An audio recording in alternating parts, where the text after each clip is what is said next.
జై మాదిగా జై మాదిగా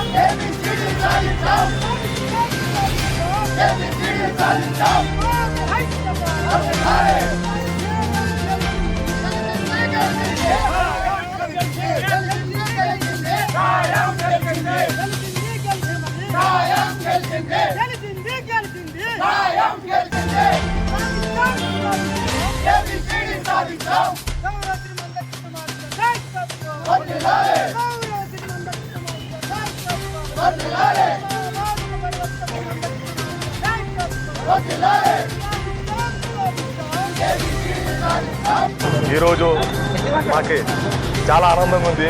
ఎందుకంటే గత 30 సంవత్సరాల నుంచి పోరాటం చేసేవాళ్ళు మేము మా వర్గీకరణ కోసం, మా హక్కుల కోసము. 1994లో కేవలం ఒక 20 మంది యువకులతో మొదలైన మా వర్గీకరణ ఈరోజు గౌరవశ్రీ మందకృష్ణ మాదిక్ గారు అన్నగారు గత 30 సంవత్సరాల నుంచి ఎన్నో పోరాటాలు చేసి ఎన్నో అవమానాలకు గురేకొచ్చి ఆయన ఈ రాష్ట్రం తిరుగుకున్నట్లా అది మాలో ఒక చైతన్యం చేసి ఈరోజు వర్గీకరణ సాధించుకోవడం చాలా ఆనందకరం మాకు.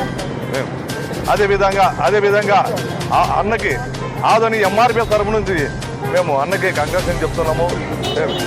ఇందులో భారత దేశ ప్రధానమైనటువంటి మోడీ గారికి, అదేవిధంగా చంద్రబాబు నాయుడు గారికి వాళ్ళిద్దరికి కూడా ఎంఆర్పిఎస్ తరఫు నుంచి కృతజ్ఞతలు తెలియజేస్తూ, మరి ఎన్నో పోరాటాలు చేసి 30 సంవత్సరాల నుంచి మేము కాదు అని మేము చాలా ఎన్నో మాది అమరవీరులైనారు, ఎంతోమంది కోల్పోయినారు. అయినా కూడా మా ఉద్యమాన్ని ఎక్కడ కూడా స్టాప్ చేయకున్నట్లా మేము ఉద్యమాన్ని చేయడము, అన్న సర్కులర్ తీసుకొచ్చి చేయడము. ఈరోజు సుప్రీంకోర్టు 7 మంది జడ్జిమెంట్ తీయడము చాలా ఆనందకరము. ఈ సందర్భంగా సీనియర్ నాయకులు ప్రతి ఒక్కరు కూడా వచ్చి, మా జిల్లా నాయకులు అందరూ కూడా ఈరోజు ఇక్కడ టపాస్కాలు కాల్చుకోవడం జరిగింది. మరి నాకు ఈ అవకాశం ఇచ్చినటువంటి మా నాయకులకి, జిల్లా నాయకులకి, టౌన్ నాయకులకి ప్రతి ఒక్కరు కూడా ఉద్యమ నమస్కారాలు తెలియజేస్తూ, నా పేరు ఎం జగన్, జిల్లా నాయకులు.